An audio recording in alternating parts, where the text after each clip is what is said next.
الله أكبر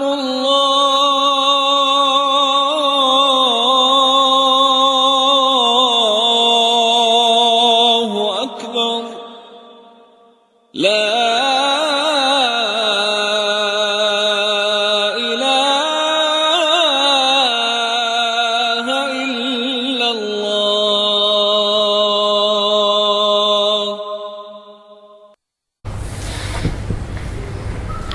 Bismillahirrahmanirrahim. Assalamualaikum warahmatullahi wabarakatuh. Innal hamdalillah nahmaduhu wa nasta'inuhu wa nastahdihi wa na'udzu billahi min shururi anfusina wa min sayyiati a'malina. May yahdihillahu fala mudilla lahu wa may yudlil fala hadiya lahu. Asyhadu an la ilaha illallah wahdahu la syarika lahu wa asyhadu anna Muhammadan abduhu wa rasuluhu la nabiyya ba'dah. Allahumma inna nas'aluka al-huda wat-tuqa wal-'afaf wal-ghina. Rabbi shrah li sadri wa yassir li amri wahlul 'uqdatam min lisani yafqahu qawli. Insyaallah pada kali ini kembali kita membahas kitab Al-Aqidah Al-Wasithiyah karya Syekhul Islam Ibn Taimiyah. Pada kajian kali ini, yaitu kajian ketiga ya, untuk kitab ini, insyaallah kita akan membahas tentang atau membahas satu kalimat dari Syekhul Islam. Amma ba'd, fahadha i'tiqadul firqatin najiyati al-mansurati ila qiyamis sa'ah ahli sunnah wal jamaah. Ya, ini adalah i'tiqad, aqidah, keyakinan, i'tiqad al-firqah an-najiyah al-mansurah, yaitu kelompok yang disebut al-firqah an-najiyah atau kelompok yang disebut at-taifah al-mansurah, yang akan terus ada ila qiyamis sa'ah, sampai hari kebangkitan, sampai hari kiamat, yang disebut sebagai ahli sunnah wal jamaah juga. Jadi inilah akidah ahlu sunnah wal jamaah. Kita membahas itu aja dulu.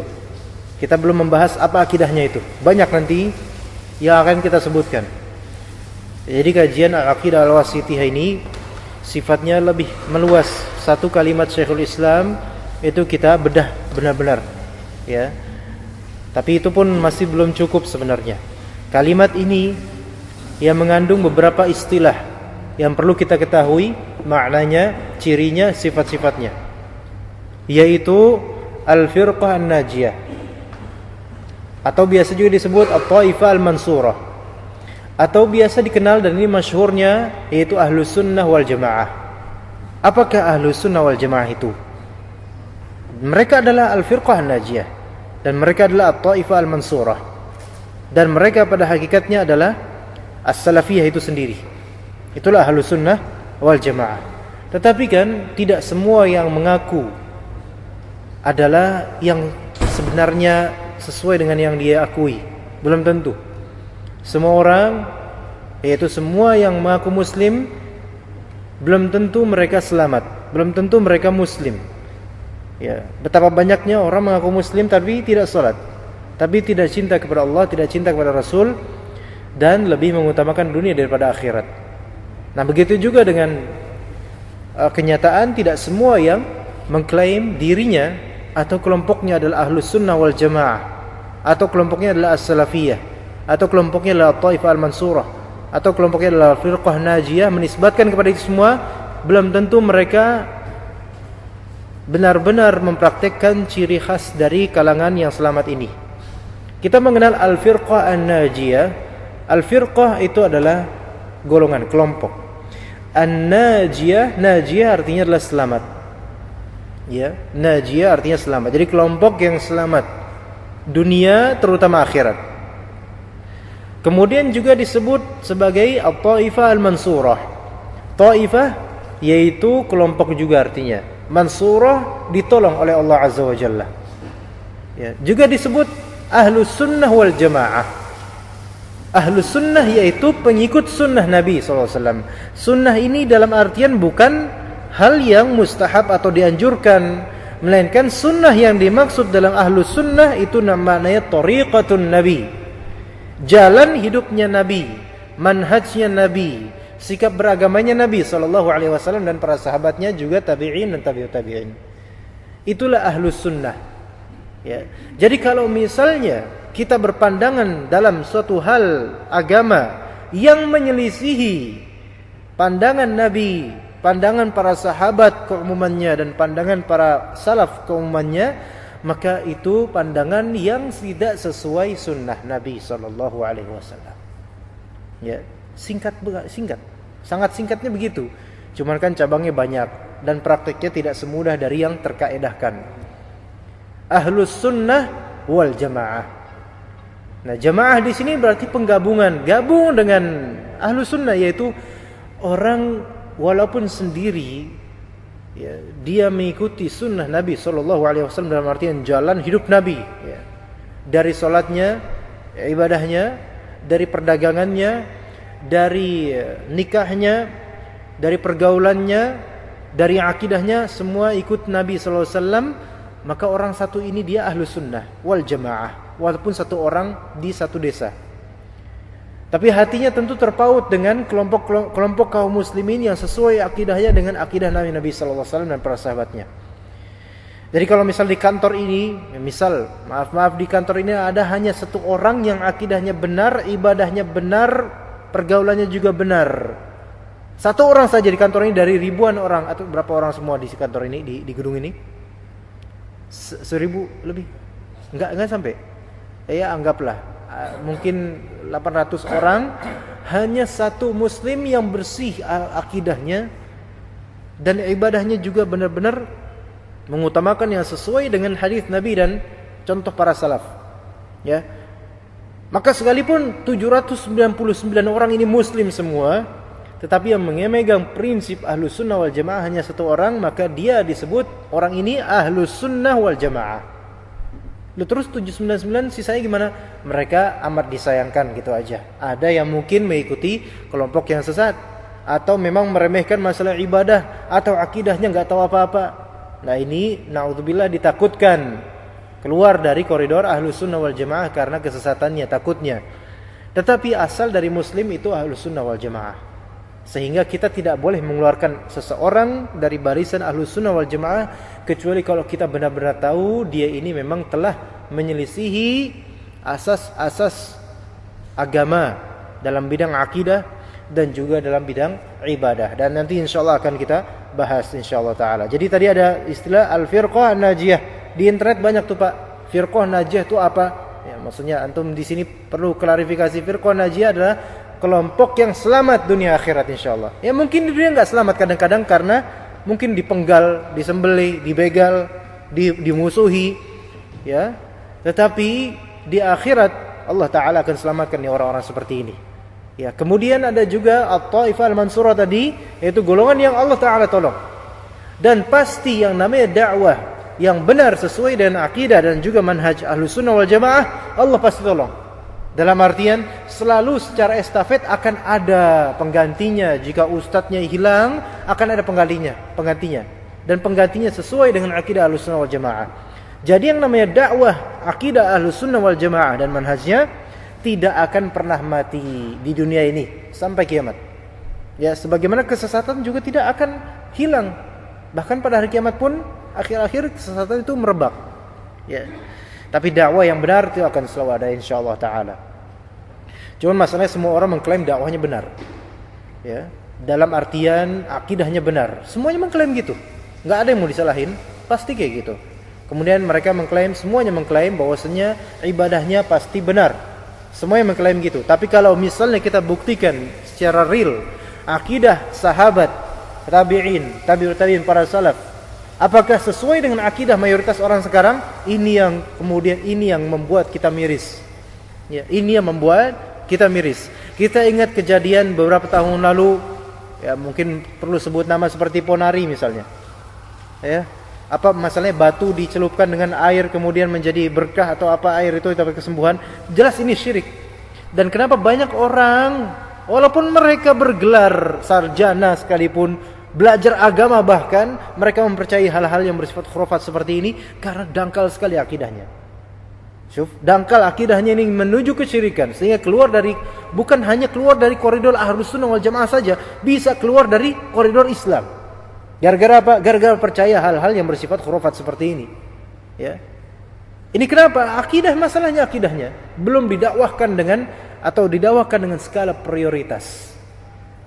Ya, sebagian dari firqah, sebagian dari kelompok yang semoga Allah Ta'ala maafkan dan ampuni, ya, dan juga kita semua tentu saja, sebagian dari firqah mereka lebih mendahulukan kebersamaan dan persatuan walaupun akidahnya berbeda-beda, dalam artian masih Islam tetapi ini akidahnya kacau ke sana, ini akidah tentang kuburan kacau ke sana, ini akidah tentang pemerintahan dan seterusnya.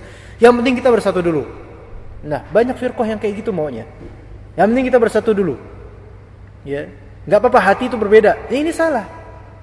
Ya, kemudian kalau misalnya kita bicara tentang akidah, jangan bicara akidah, itu akan memecah belah umat. Justru pecah belahnya umat itu disebabkan tidak mau bicara akidah. Ya. Pecah belahnya umat disebabkan hati itu berbeda-beda. Akidahnya beda-beda, makanya terpecah belah.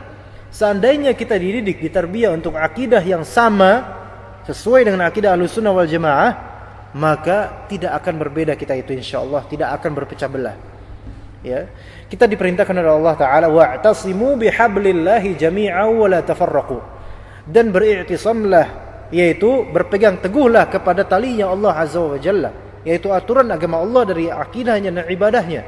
Dan janganlah kalian membuat firqah-firqah, yaitu membuat kelompok-kelompok sempalan-sempalan di luar, maksudnya menyimpal pada Islam, menisbatkan pada Islam, padahal Islam tidak mengenal firqah ini. Baru-baru ini ada firqah-firqah atau kelompok-kelompok tersebut, dan firqah-firqah tersebut seringkali menyimpang dari asas-asas manhaj Ahlus Sunnah wal Jamaah atau firqah najiyah atau taifah mansurah. Nah, zaman sekarang ini zamannya fitnah, Pak. Orang-orang yang mungkin memiliki nama itu lebih menyukai mengompori dan memprovokasi orang-orang awam seperti kita. Supaya apa? Supaya marah, supaya emosi, supaya benci dengan orang-orang yang di atas. Ya, kemudian menyebarkan info-info dan berita-berita yang menegatifkan orang-orang atas atau kalangan-kalangan tertentu yang kemudian membuat banyak awam mereka marah. Ya, sehingga sudah kacau balau negeri ini jadinya. Gara-gara apa? Permasalahan akidah dan juga manhaj yang tidak tertata. Kita ini hidup tidak boleh sembarangan, Pak. Dalam artian kita hidup ini harus sesuai dengan Al-Quran, As-Sunnah, dan juga bagaimana salaf bersikap, yaitu para sahabat, tabi'in, dan tabi'ut tabi'in. Dan itu telah diramu oleh para ulama sebelum kita dalam kitab-kitab mereka. Di antaranya kitab Al-Aqidah Al-Wasithiyah. Ya. Kita di sini tentu tidak menyebutkan firqah-firqah yang ada di masa sekarang, yang karena kita sendiri bisa menilai masing-masing insyaallah dengan sejujurnya siapa yang menyimpang dan siapa yang tidak, insyaallah dengan kajian akidah. Semoga Allah Subhanahu wa taala memberikan kita hidayah penjelasan dan juga taufik menuju amalan yang soleh. Ya, karena kita takut akidah tidak benar, amalan soleh, ya amal terus, ya sedekah banyak tapi akidah enggak benar, Allah Subhanahu wa taala tidak menerima amalan-amalan tersebut. Fa na'udzubillah. Betapa banyaknya orang sekarang terjangkiti kesyirikan. Ya, kesyirikan, terjangkiti penyakit syirik kecil dan juga besar. Banyak sekali itu. Betapa banyaknya orang secara oportunis mereka mencari kesempatan dalam masalah-masalah traveling, ziarah kubur dan seterusnya untuk mencari dana dan duit. Ya, akhirnya orang-orang awam yang enggak tahu apa-apa, mereka terprovokasikan untuk mencintai para wali Allah Ta'ala, tetapi pada hakikatnya bukan itu yang diinginkan oleh para imam mereka ini. Bukan itu yang diinginkan oleh ustadz-ustadz mereka. Tapi yang diinginkan apa? Pengerukan keuntungan finansial dari dana-dana yang masuk ke mereka. Juga penjaga-penjaga kubur, banyak dari mereka yang mengambil dan mengeruk keuntungan dari hal-hal semacam ini. Yang rugi siapa? Yang rugi masyarakat awam, nggak tahu apa-apa, dicokoki masalah-masalah kesyirikan seperti ini, dan kemudian dihias-hiasi supaya kita mencintai para wali Allah, padahal ujung-ujungnya apa? Ujung-ujungnya duit semua itu. Ini harus waspada kaum muslimin sekalian, ya.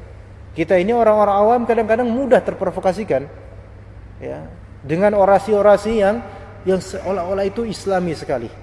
Tapi pada hakikatnya kalau kita mau meneliti lebih dalam dan menelaah bagaimana para salaf bersikap, ini kesesatan. Ya, ini adalah kesesatan, fala'udzubillah. Oleh karena itu bukan berarti orang awam itu nggak belajar, harus belajar akidah. Semua dari kita harus benar akidahnya, harus benar sampai akhir hayat kita. Dan kita ajarkan anak istri kita akidah yang benar sampai hari akhir atau sampai akhir hayat kita. Ya, sampai mereka besar, supaya selamat. Makanya disebut al-firqah an-najiyah, kelompok yang selamat. Ya, kelompok yang selamat. Ya, kemudian kita lanjutkan aja. Bahwasanya Rasulullah sallallahu alaihi wasallam telah menyebutkan bahwasanya di akhir zaman setelah wafatnya Nabi sallallahu alaihi wasallam kalian akan melihat banyaknya ikhtilaf. Apa itu ikhtilaf? Perselisihan, perbedaan. Kata Nabi sallallahu alaihi wasallam dalam sebuah hadis riwayat Abu Dawud yang disahihkan oleh Syekh Muhammad Nasiruddin Al-Albani, "Innahu man ya'ish minkum ba'di fasayara ikhtilafan katsira." Sesungguhnya barang siapa dari kalian yang hidup setelahku, maksudnya setelah aku wafat, setelah Nabi wafat, akan melihat ikhtilaf, perbedaan yang banyak. Ya, perbedaan yang banyak. Ya. Dan tentu kita lihat benar-benar semakin kesini semakin runcing perbedaan itu. Iya enggak? Semakin runcing. Antum harus membedakan antara ikhtilaf dengan tafarruq. Bedakan ya. Ikhtilaf dengan tafarruq itu beda. Perbedaan itu ikhtilaf. Adapun tafarruq itu pengelompokan, perselisihan keras. Ya. Beda ikhtilaf dengan tafarruq. Tidak semua ikhtilaf itu buruk. Ya, tidak semua ikhtilaf perbedaan itu buruk, enggak semuanya. Buktinya ada fiqih 4 mazhab. Ya, yang itu enggak buruk. Maksudnya keberadaan mereka semua tidak buruk.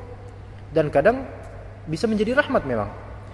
Tetapi tidak semua ikhtilaf itu baik. Nah, itu dia. Jadi kita harus netral dalam menimbang adanya khilafiyah atau ikhtilaf. Ada ikhtilaf yang memang keberadaannya buruk, ada yang ikhtilaf yang keberadaannya ternyata memang itu adalah bukti Allah Subhanahu wa taala merahmati kita. Dan perbedaan itu adalah keniscayaan dalam zaman. Semakin berlarut zaman menuju hari kiamat, semakin banyak perbedaan itu. Dan semakin banyak perbedaan, semakin dekat kepada perpecahan. Dan perpecahan itu adalah tafarruq. Jadi ikhtilaf atau khilafiyah itu perbedaan semata. Umum, apapun bedanya. Yang penting perbedaan itu ikhtilaf. Adapun tafarruq itu perpecahan. Ikhtilaf tidak semuanya buruk. Kadang berupa rahmat, kadang berupa azab. Ikhtilaf. Tetapi tafarruq itu semuanya buruk. Ya. Dan itu yang dimaksud oleh Nabi SAW. Nanti akan kalian lihat perbedaan yang banyak sehingga menghasilkan apa? Perpecahan. Perpecahannya bukan di antara Muslim dengan Yahudi, itu sudah jelas dari dulu memang pecah kita, enggak satu. Tapi perpecahannya adalah di mana? Dalam Islam ini sendiri. Ya. Dalam Islam ini sendiri. Ya. Jadi ikhtilaf dalam Islam itu sendiri ada di sisi politik. Betapa banyaknya ya sisi ikhtilaf perbedaan dalam masalah politik. Ya, partai ini Islami, partai itu juga Islami dalam artian mereka mengklaim sama-sama Islami. Tapi ternyata beda manhaj, beda kemauan. Ya, yang ini katanya mau menegakkan syariat Islam katanya. Yang ini katanya mau menegakkan tradisi Islami katanya. Yang ini mau menegakkan banyak tuh. Sementara partainya orang-orang kafir satu doang. Mereka bersatu. Masya Allah. Dan kemudian musibahnya di antara partai Islami juga ada yang mengangkat apa? Mengangkat pemimpin daerah yang dari orang kafir. Ya, jadi Allah musta'an.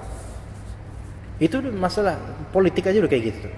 Apalagi sekarang adanya ikhtilaf perbedaan dalam masalah fikrah, pemikiran dan akidah yang disebut ghazwul fikr, yaitu perang pemikiran, perang akidah padahal sama-sama muslim. Yang mana ketika ada perbedaan dalam masalah akidah dan hati, maka tidak mungkin bersatu. Ya. Ini harus ditanamkan, Pak. Enggak apa-apa saya dibilang mau brainwashing antum, terserah. Yang penting ketika akidah itu ada perbedaan walaupun sama-sama muslim, itu tidak akan bersatu. Kalaupun bersatu sifatnya kontemporer sementara. Ya. Antum mau protes silakan Pak, enggak apa-apa. Tapi itu yang terjadi Pak di mana-mana.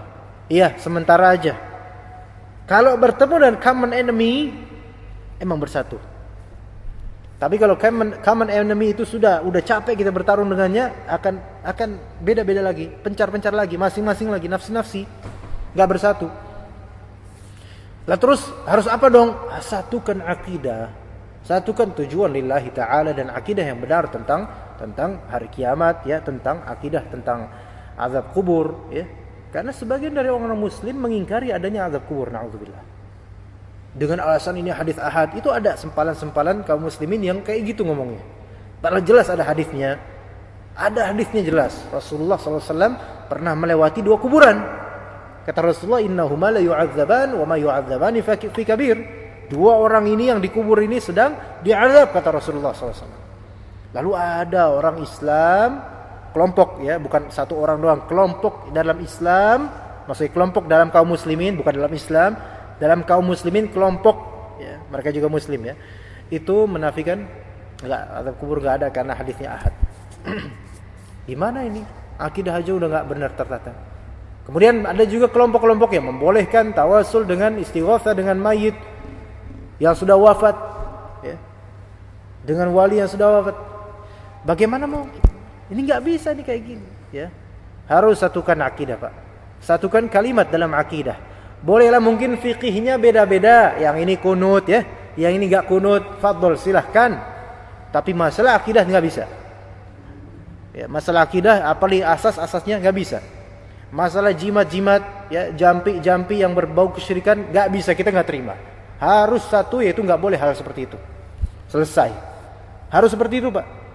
Kalau misalnya pedagang-pedagang ini masih mereka menaruh wifik dan hizib di toko-toko mereka, itu enggak bisa bersatu dengan ada kayak gitu. Dan antum enggak bakal bisa bersatu dengan orang seperti ini kalau akidah antum selamat. Antum akan mengingkari hal-hal seperti ini.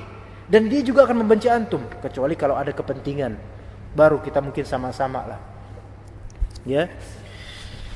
Baik, itu ikhtilaf. Kata Nabi SAW sudah memprediksikan dan itu pasti bahwasanya kelak sepeninggalku akan terjadi ikhtilaf. Yaitu perbedaan dan perselisihan yang banyak. Ya. Dalam hadis Muawiyah bin Abi Sufyan, Rasulullah SAW beliau berdiri di antara kami kemudian berkata, inna man qablakum min ahlil kitab iftaraku ala 72 millah. Sebelum kalian ada umat dari ahli kitab, mereka berpecah menjadi 72 golongan. Ya. Wa inna hadhihi al-millati sataftariku ala 73. Bahwasanya agama Islam ini sebenarnya bukan Islamnya, tetapi orang-orang muslimnya akan berpecah belah menjadi 73 golongan. Thintani wa sab'una finnar. 72 itu ada di neraka, masuk neraka. Wa wahidatun fil jannah. Tapi cuma satu kelompok yang insyaallah selamat ke surga langsung. Maksudnya ya dia kelompok tersebut tidak dijanjikan neraka, tapi ke surga. Wahia al-jamaah, dan kelompok tersebut adalah al-jamaah. Oleh karena itulah yang disebut ahlus sunnah wal jamaah. Tapi orang kalau misalnya mau menjadi jamaah, mereka harus bertamasuk dan berpegang teguh kepada sunnah Nabi. Masalahnya itu. Kalau Nabi SAW tidak mencontohkan, jangan dilakukan, gitu loh. Ya, dan juga jangan sok tahu dalam hal agama. Jangan seperti orang Nasrani mengamalkan tanpa ilmu, tanpa pengetahuan. Dan itu terjadi itu. Kita banyak orang muslim enggak tahu apa-apa tentang agama tapi bikin baru dalam masalah agama. Perayaan ini, perayaan itu, ya. Dibikin baru. Enggak ada contohnya dari salaf kita. Tapi dibuat lagi. Lama-lama fleksibel itu perayaan. Kadang perayaannya harusnya hari ini, besok. Bisa kapan? Bulan depan. Bisa. Kok bisa kayak gitu fleksibel? Ibarat kalau misalnya sholat subuh, bisa kapan? Bisa antar zuhur aja, bisa antar asar aja. Syuf, ini perayaan seperti ini mana ada contohnya. Jadi kalau misalnya mau menjadi orang yang benar-benar dia selamat dunia dan akhirat, dia harus benar-benar berpegang teguh kepada Al-Quran dan juga jalannya Nabi, sunnahnya Nabi SAW. Dan kalaupun dia bersalah, misalnya tidak ikhlas dalam beramal, langsung istighfar dan minta ampun sama Allah supaya cepat-cepat diampuni. Dan kalau misalnya dia terjerumus ke dalam hal yang berbau bid'ah, maka dia cepat-cepat bertaubat, bukan malah justru membela kebid'ahannya, menentang orang-orang yang memerangi bid'ah, ya, memblokir kajian-kajiannya. Tapi ini enggak benar kayak gini, apakah gini? Ini Ahlussunnah wal Jamaah. Kita lihat yang memblokir kajian-kajian yang bersifat Ahlussunnah wal Jamaah, diblokir tuh. Ya, kemudian yang memblokir rata-rata orang-orang yang tidak ikut sunnah. Kemudian mereka merokok di pinggir jalan, ya, dan di antara mereka juga mungkin ya masih bengal, masih make jimat. Ketahuan nih siapa yang benar, gitu kan? Siapa yang benar di sini? Jadi kemudian ada juga di hadis Abdullah bin Amr, wa taftariku ummati ala 73 millah. Umatku akan terpecah menjadi 73 golongan. Kulluhum finnar illa millatan wahidah. Semuanya di neraka kecuali satu. Dan siapakah mereka ya Rasulullah? Maka Rasulullah menjawab, ma ana alaihi wa ashabi. Ma ana alaihi wa ashabi. Ini pahami baik-baik, Pak. Ya. Semoga Allah menambah ilmu kita dan amal kita. Ma ana alaihi wa ashabi. Orang dalam kaum muslimin yang selamat dijanjikan surga tanpa neraka, itu ma ana alaihi wa ashabi, orang yang mengikuti jejak aku dan sahabatku sekarang, yaitu manhaj salaf. Yaitu yang mengikuti jalan hidupnya kaum salaf, Nabi sallallahu alaihi wasallam, sahabat dan orang-orang yang mengikutinya. Ya, tidak selainnya.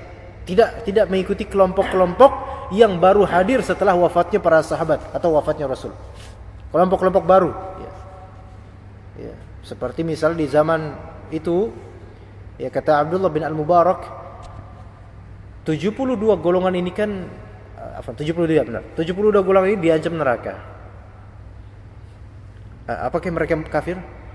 Enggak, mereka muslim. Mereka muslim. Tidak ada ulama yang mengatakan mereka ini kafir. Mereka ini muslim, cuma mereka menyimpang dari kebenaran dalam Islam. Tapi penyimpangan tersebut tidak serta-merta mengeluarkan keumuman. Saya bilang keumuman mereka keluar dari Islam, enggak. Kalau secara personal, ya bisa aja di antara mereka munafik, kafir yang ikut dalam kelompok ini, mungkin. Dan kata Abdullah bin Al-Mubarak bahwasanya asas firqah sesat itu hanya ada 4 kelompok tadinya. Cuman ada 4 di zaman itu. Kata Abdullah bin Al-Mubarak, asas kelompok sesat cuma ada 4. Nanti cabang-cabangnya itu banyak sampai sekarang, gitu loh. Sampai sekarang. Nah, kemudian dikatakan oleh Abdullah bin Al-Mubarak bahwasanya asas dari kelompok tersebut yaitu mereka adalah Al-Murji'ah. Ya. Adapun kalau misalnya nanti kita rinci siapa aja Murji'ah karakternya, itu butuh pembahasan yang ya lebih detail lagi, jadi nggak bisa sekarang dirincinya, ya. Atau kita mulai dari yang mungkin sekarang paling parah, yaitu Rafidah, Syiah Rafidah. Itu asasnya tuh. Nanti cabangnya banyak. Dan Syiah ini ya ghulu terhadap Ali dan mengkafirkan banyak sahabat, hampir semua sahabat. Itu Syiah Rafidah. Ya. Itu Syiah yang Rafidah Itsna Asyariyah. Dan Syiah ini sempalannya banyak. Cabang-cabangnya bakal banyak nanti. Zaman ke zaman akan ada firqah baru sempalan dari firqah Syiah. Ya. Kemudian firqah kedua, kata Abdullah bin Al-Mubarak, usulnya asas-asas kebid'ahan ya dalam agama ini, dalam kaum muslimin, itu yang kedua orang-orang Khawarij. Orang-orang Khawarij. Tapi sekarang bedanya Syiah dengan Khawarij. Kalau Khawarij itu sampai mengkafirkan Ali bin Abi Thalib. Ya. Kalau Syiah berlebihan terhadap Ali bin Abi Thalib. Bertentangan mereka, tapi dua-duanya sesat. Ya, dua-duanya sesat. Khawarij itu sesat sekali, dan bibit-bibitnya ada di zaman sekarang. Dan dai-dai menujunya juga ada di zaman sekarang. Maka ana nasihati diri ana juga kaum muslimin sekalian, teman-teman sekalian. Berhati-hatilah dengan dai-dai yang memprovokasikan umat untuk emosi menentang orang-orang pemerintahan. Walaupun kita tahu pemerintahan mungkin tidak bagus, jelas sistem yang tidak bagus seperti ini. Dan orang-orang juga seperti itu. Cuma ya kalau misalnya orang-orang sudah tertanam dalam kalbunya bibit-bibit yang tidak benar, maka akan menyuruhkan orang-orang awam untuk menentang mereka. Ya, sementara kita punya manhaj dan metodologi tersendiri dalam menasihati pemerintah dan penguasa. Maka berhati-hati ikhwan sekalian. Ya, kalau misalnya memang ada beberapa ustadz yang mungkin menurut antum melihat ini kok kayaknya memantik emosi ya untuk melawan pemerintahan, maka hindari, secepatnya hindari. Ya, bukan berarti kita menjilat atau apa, enggak, bukan itu maksudnya. Tetapi kejadian demi kejadian yang terjadi di berbagai negeri, dari pembantaian di antaranya Suriah sekarang.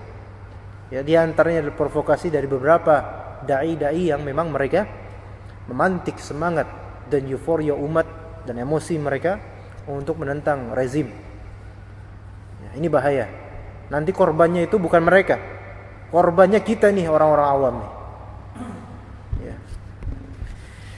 Tapi kemudian itu tadi Khawarij dan Rafidah dan Khawarij. Rawafid dan Khawarij. Syiah Rafid dan Khawarij. Orang sekarang ada enggak yang mau disebut Syiah? Banyak. Ya.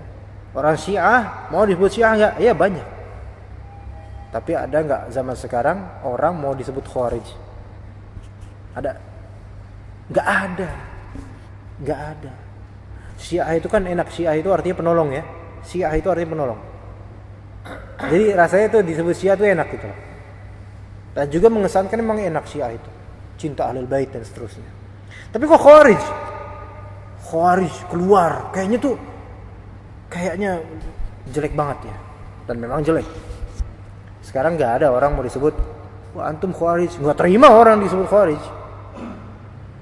Tetapi pemikirannya yang eksis sampai sekarang. Nah, itu dia masalahnya. Pemikirannya yang eksis. Kalau Syiah namanya masih eksis dan cabang-cabang masih eksis dan pemikirannya jelas makin berkembang makin eksis. Fa na'udzubillah. Khawarij namanya mungkin enggak Khawarij lagi. Mungkin pakai nama ormas atau apa gitu kan. Tetapi pemikirannya ada.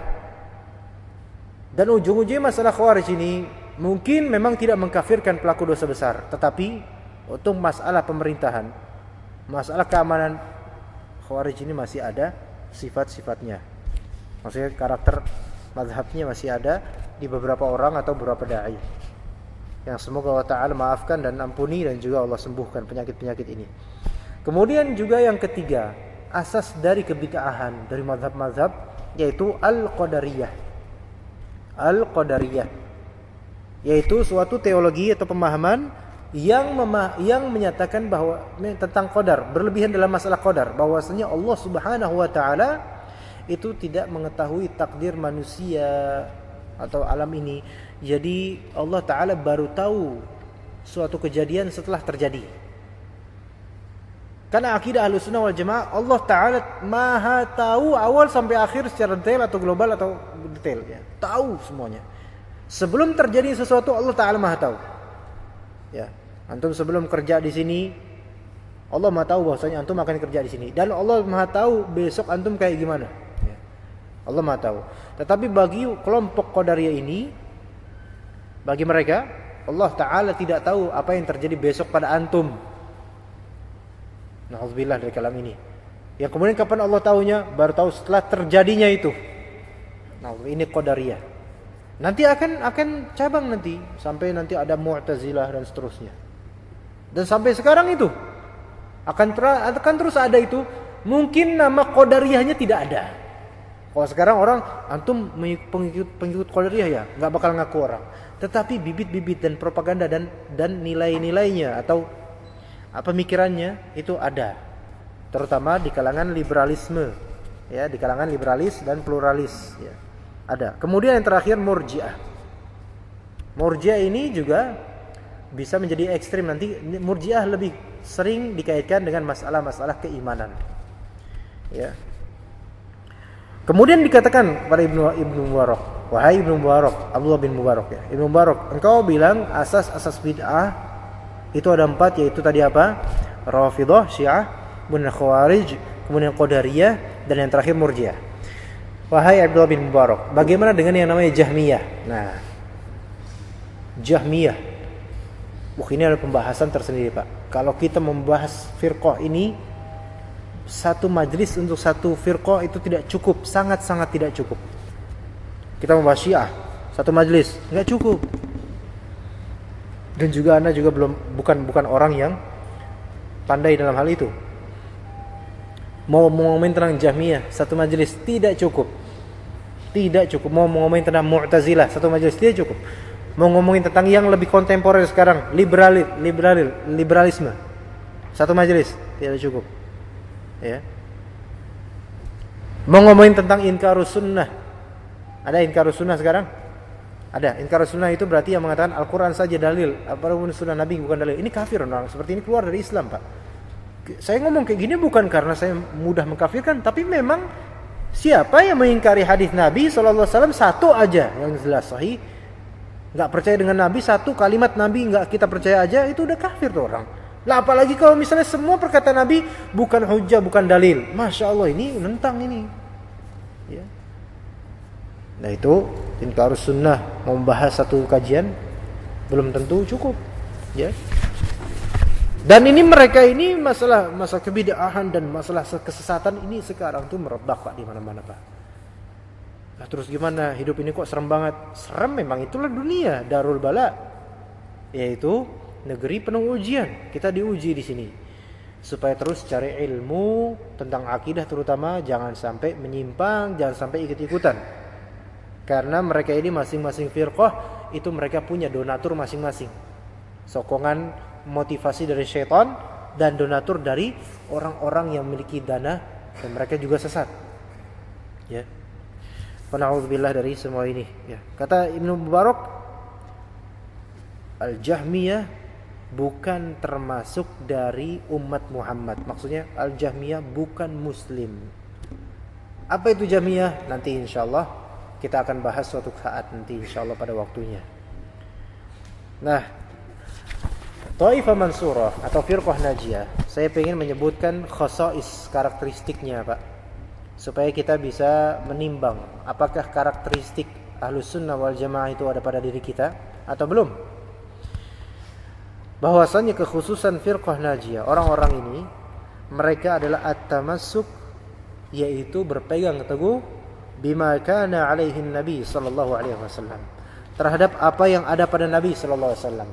Berpegang teguh pada sunnah Nabi, jalannya Nabi dalam 4 hal. Ingat, Firqah Najiyah, ya, Taifah Mansurah, Ahlus Sunnah wal Jamaah bukan sekedar klaim, tetapi mereka adalah orang yang memiliki karakteristik apa? Berpegang teguh. Berpegang teguh itu bukan pegangan biasa doang, tapi teguh, kokoh gitu, teguh. Ya. Mau dibantai sama apa? Teguh dia teguh pada prinsipnya. Berpegang teguh pada apa? Pada jalannya Nabi sallallahu alaihi wasallam dan ajarannya dalam 4 hal. Apa saja itu? Pertama, akidah jelas. Ini paling penting nih. Akidah sesuai dengan ajarannya Nabi Muhammad sallallahu alaihi wasallam. Kemudian dalam masalah ibadah juga sesuai dengan aturan sunnah Nabi sallallahu alaihi wasallam. Ya. Kemudian akhlak, dalam masalah akhlak juga mengikuti akhlaknya Nabi sallallahu alaihi wasallam. Berarti enggak cukup orang akidah benar, ya, maksudnya dia udah belajar akidah, ibadahnya sesuai sunnah, akhlaknya enggak benar, ini berarti masalah akidahnya kurang benar nih. Ya. Kemudian muamalah di sini masalah akad perdagangan, ya, dan semacamnya. Itu sesuai sunnah. Semuanya. Jadi harus benar-benar. Ya. Tapi yang paling penting itu lebih difokuskan di akidah dan ibadah. Ya. Di masalah akidah dan ibadah. Dalam masalah akidah, ya, dia berpegang teguh kepada nas-nas Al-Qur'an dan juga sunnah Nabi sallallahu alaihi wasallam tentang nama-nama Allah, tauhid, ya, dan seterusnya. Dalam masalah ibadah, mereka juga mempraktikkan apa yang Nabi sallallahu alaihi wasallam contohkan. Dan juga salaf contohkan, kalau tidak dicontohkan oleh Nabi dan juga para salaf, mereka tidak ikut. Gitu. Ya. Sehingga mereka itu anti terhadap bid'ah. Anti terhadap bid'ah. Nah, jadi begini Pak, kalau misalnya kita menemukan individu atau golongan, kelompok yang mereka benar-benar semangat untuk berpegang pada jalannya Nabi SAW, ya, sampai detail, mereka itu bagus insyaallah. Adapun kalau berpegang pada tradisi, antum jauhi. Ya. Kenapa? Pasti kebanyakan sok tahu dan juga ngesok gitu, ngesok. Pertama sok tahu ini seolah-olah ini agama, padahal ini tradisi semata. Dan kedua, kalau mereka dikasih tahu bahwa ini enggak ada sunnahnya, mereka pasti akan melawan, menentang. Nah, ini orang-orang sok nih kayak gini. Seolah-olah ya mereka ini yang punya agama dan Nabi seolah-olah belum lengkap dalam menyebarkan ajaran Allah Ta'ala. Ya. Tapi juga semua ini dalam masalah akidah dan ibadah ketika kita hidup harus dihiasi dengan akhlak yang mulia, yang sesuai dengan akhlak Nabi SAW. Dan juga dalam masalah muamalah, berdagang, jual beli, itu jangan remeh itu. Gak boleh kita bertransaksi riba dan seterusnya itu. Masalah yang besar itu sekarang. Tapi begini, seseorang kalau misalnya akhlaknya kurang bagus, tapi akidah dan ibadahnya benar, maksudnya akidahnya udah belajar bagus, kemudian ibadahnya juga sesuai sunnah, tapi akhlaknya aja nggak benar, maka apakah dia keluar dari ahlu sunnah? Nggak keluar. Ya, akhlaknya nggak benar gimana misalnya? Utang nggak dibayar-bayar misalnya. Itu kan akhlak masalahnya, akhlak juga. Apakah orang yang utang nggak bayar-bayar berarti dia bukan ahlu sunnah? Enggak juga. Ya. Kemudian misalnya lidahnya kadang kasar, ya. Kadang ya kasar. Itu juga menunjukkan akidahnya kurang sempurna itu. Cuma apakah lidah yang kasar ini menjadikan seseorang kamu bukan sunnah, kamu bukan ahlu sunnah kamu? Enggak. Betapa banyaknya orang-orang sekarang mengikuti sunnah, tapi mereka masih riba, ya enggak? Banyak loh di media sosial terutama. Tapi apakah dengan kita melihat mereka ghibah berarti kalian bukan ahlu sunnah lagi? Ya, enggak, kita nggak boleh ngomong gitu juga. Atau jangan-jangan akhlak kita sendiri gitu kan? Jangan ini orang kita sendiri gitu. Kemudian juga masalah muamalah. Ada orang beramal amalan ribawi misalnya, tapi dia berusaha berakidah yang benar dan juga ibadahnya berusaha benar. Lalu kemudian kita bilang antum karena antum masih kerja di perusahaan ribawi, atau antum bertransaksi, atau antum ngutang sama bank atau seterusnya, berarti antum bukan ahlus sunnah. Jangan ngomong gini juga.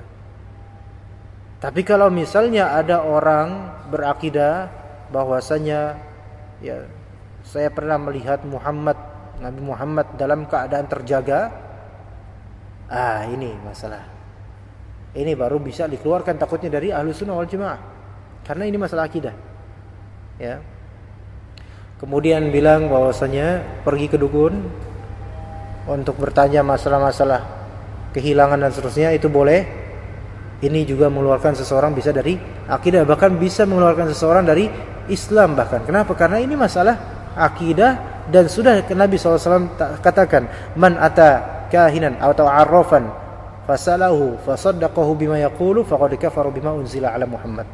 Barang siapa yang mendatangi dukun atau tukang ramal kemudian bertanya kepadanya dan percaya, maka itu kufur terhadap apa yang diturunkan kepada Nabi Muhammad SAW. Berarti keluar dari Islam.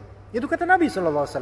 Terus ada orang bilang, oh enggak apa-apa kita berdukun. Ini kan bukan hanya keluar dari Ahlus Sunnah wal Jamaah saja, bisa keluar dari Islam ini. Ditakutkan ya, orang yang seperti ini. Ya. Dan juga masalah kebid'ahan. Nah kan itu kalau bid'ah masalah ibadah. Bisa jadi kebid'ahan itu membuat seseorang mengeluarkan seseorang dari Ahlus Sunnah wal Jamaah. Ya, jadi ini masalah yang tidak remeh semua ini tentang firqah najiyah, yang mana sebenarnya saya pikir belum tuntas saya menjelaskan. Belum tuntas. Dan udah jam 12.56. Ya, jauh dari ekspektasi saya. Maksudnya kita butuh waktu sekitar 3 jam untuk menjelaskan ini ya, tapi enggak mungkin kan? Dan juga 3 seri terus ngomong kayak gini tiap pekan, itu juga antum masih aja firqah najiyah terus gitu. Kapan kita move on-nya gitu kan? Ya udah, kita coba firqah najiyah sampai sini. Ini semua baru muqaddimah. Ya, kita baru membahas 3 kalimat atau 4 kalimat dari kitab Al-Aqidah Al-Wasithiyah. Ya insyaallah pada kapan lagi insyaallah? Minggu depan. Ya insyaallah minggu depan. Insyaallah minggu depan kita akan membahas iman kepada Allah dan seterusnya. Insyaallah taala. Baru mulai di kitabnya insyaallah. Kita tutup atau gimana? Udah jam segini. Ada pertanyaan? Silakan. Silakan. Apa? Kalau golongan selamat itu 401 sampai di akhir. Itu juga dengan dai-dai penyuruhnya. Iya. Kaitannya dengan hadis Rasulullah yang mana di akhir zaman nanti bakal ada Asap. nah, ilmu itu bakal diangkat ke bawah lagi. Iya. Jadi kan di Ilmu akan diangkat, maksudnya ilmu itu orang-orang akan lebih ke masalah emosi dan seterusnya. Mereka enggak secara ilmu akan diangkat. Jadi ilmu diangkat maksudnya ulama itu akan perlahan dicabut nyawanya. Sampai makin sedikit ulama tersebut. Tapi kalau ilmu, ya ilmu itu banyak. Maksudnya ilmu itu di internet tersebar sekarang. Sekarang penyebaran ilmu itu lebih masif dibandingkan dulu kan? Iya. Tetapi lebih dominan mana? Ya enggak benar. Nah, yang maksudnya ilmu itu dia dicabut. Ya, dalam hadis Nabi SAW, Innallaha yaqbidu al-ilm intiza'an biqabdil ulama, kan? Yaitu Allah Ta'ala menghilangkan ilmu mulai perlahan dengan cara mewafatkan ulama-ulama Rabbani ahlu sunnah wal jamaah. Dicabut, dimatikan satu. Ulama-ulama Rabbani ini yang dicabut, dimatikan, diwafatkan. Akhirnya orang-orang jadi apa? Ketika ulama-ulama sepuh yang Rabbani yang benar-benar mentarbiyah umat itu hilang, maka kan tinggal anak-anak muda ini, ya kan? Ustadz-ustadz muda maksudnya. Dai-dai muda. Yang mana dai-dai muda emosinya itu masih bermain dibandingkan ilmunya. Akhirnya apa? Dan dai-dai muda ini banyak yang memang mereka hanya modal semangat, modal retorika, enggak modal ilmu dan enggak ada jiwa pendidik. Akhirnya umat itu berkiblatnya kemana? Kepada dai-dai muda ini. Ya. Dan sekarang ini terlihat dai-dai muda juga, yang mana mereka enggak ada bimbingan dari ustadz atau dai yang lebih senior dari mereka dan enggak mau terbimbing dengan itu. Akhirnya independen saja. Yaitu saya berpikir bebas, saya enggak mau terikat dengan siapa-siapa dari ulama. Karena ilmu itu sekarang sudah banyak, ada internet dan seterusnya. Akhirnya mereka menjadi dai-dai yang menyeru ke pintu neraka jahanam. Ilmu enggak? Mereka pakai ilmu enggak? Pakai ilmu. Tetapi ilmu yang bercampur dengan emosi. Yang akhirnya Allah Subhanahu wa taala menghukum banyak dari kaum muslimin dengan pembantaian dan seterusnya. Gitu ya. Udah bel tuh. Ini udah kayak iklan sarung aja nih. Tapi enggak bawa sarung saya, jadi enggak ada hadiah hari ini. Ya baik, kita cukup sampai situ aja insyaallah. Mudah-mudahan kita bisa melanjutkan pada pekan depan untuk masalah kitab iman ya insyaallah taala. Subhanakallahumma bihamdika asyhadu an la ilaha illa anta astaghfiruka wa atubu ilaik. Wassalamualaikum warahmatullahi wabarakatuh.